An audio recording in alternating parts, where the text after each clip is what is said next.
Grabe, graduation day ko na nga pala mga ka-dreamers, kaya naman sobrang saya ngayon ni mama. Sapagkat sa wakas ay mayroon na siyang anak na degree holder. Tunay talaga na kung mayroon mang isang tao na pinakamasaya sa lahat ng ating mga achievement, iyon ay ang ating magulang. At sa sitwasyon ko nga mga ka-dreamers, dahil wala na nga akong ama, kaya naman kay mama nyo talaga makikita. Syempre nariyan din ang very supportive na mga kapatid ko, na isa sa mga aking support system, lalo na kapag ako nga ay nahihirapan. Pero bago nga ang lahat mga ka-dreamers, dahil mayroon nga tayong selebrasyon, kaya naman nag-aabyad pa rin sila rito ng mga tubig na gagamitin sa pagluluto. Medyo malayo nga talaga kami rito sa tubig, kaya naman kailangan ng drum para maistakan. Abay, masabi ko lamang sa inyo mga ka-dreamers, narito rin si Mama Nerms, ang aking non-biological mother na nag-alaga sa amin noon. Syempre narito rin yung aking ninong at ninang na nagbibigay sa akin financially noon. Sa sobrang kagalakan ko nga pala mga ka-dreamers ay hindi ko na napigilang suotin nga itong toga at gown, sapagkat nais ko nga na bago ang araw ng aming graduation ay makapagkuha muna ako ng napakaraming pictures. Dahil wala nga sa aking mga kapatid ang nakaranas na makasuot din ng toga kahit sila ay panganay, kaya naman ipinasuot ko na rin muna ito sa kanila. Para naman kahit papaano ay magkaroon sila ng larawan habang suot nga ang ganyang kasuotan na minimithi ng nakararami. Ganun pa man ay naniniwala pa rin ako na hindi pa huli ang lahat para ipagpatuloy nila ang kanilang pag-aaral. Sapagkat hindi naman batayan ng edad para makapagtapos. Kung mapapansin nyo nga mga ka-dreamers ay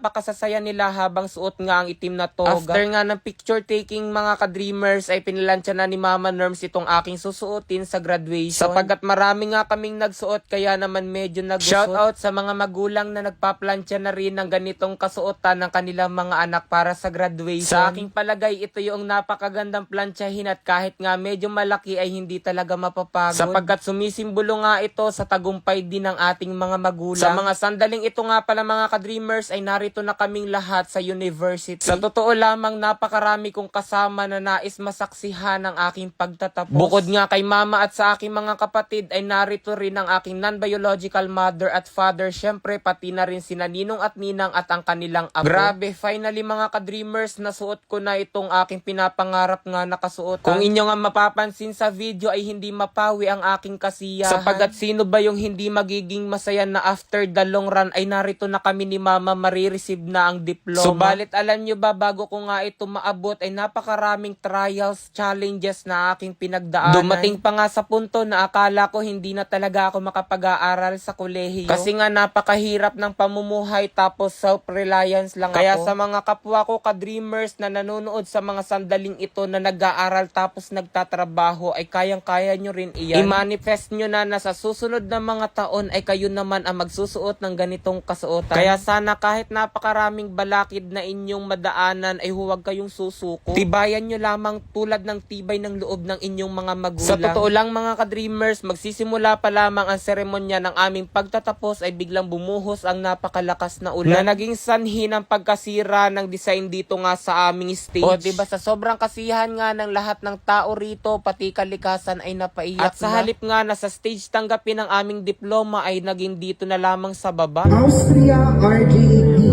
Katanawan, Quezon.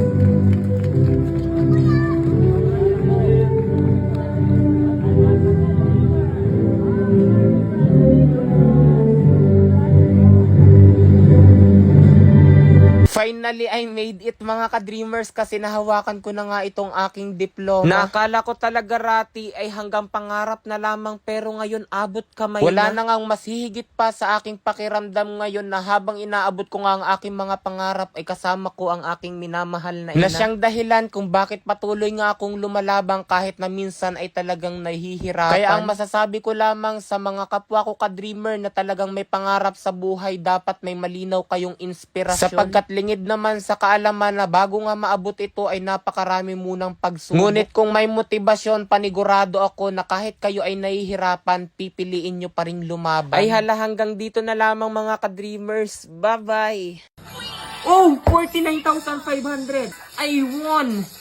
83,100. Ngayon mga ka-dreamers, tuturuan ko kayo kung paano kumita ng napakalaki rito kay PH Pasay. Nasa comment section lang ang link para mag-register at mag-deposit. Huwag nyo kalimutan mag-screenshot sapagkat mamimigay ako ngayon sa GCash. So yan, maglaro ako ngayon dito kay Super Ace. Play! Ito yung pinakamaganda scatter agad sapagkat may 10 spins siya mga ka-dreamers. 400 na agad oh. O yan yung scatter na sinasabi ko. Napakaganda niyan dito kay PH Pasay. Play! 800 agad. Oh, 1, 2. 1, 2. 1, 2. 1, 2. 4,000. 2, 4. 1, 2. 2, 4. Oh, 49,500. 5,000. 10,000. 1,000. Grabe. Tingnan niyo mga ka-dreamers. Look at this. I won.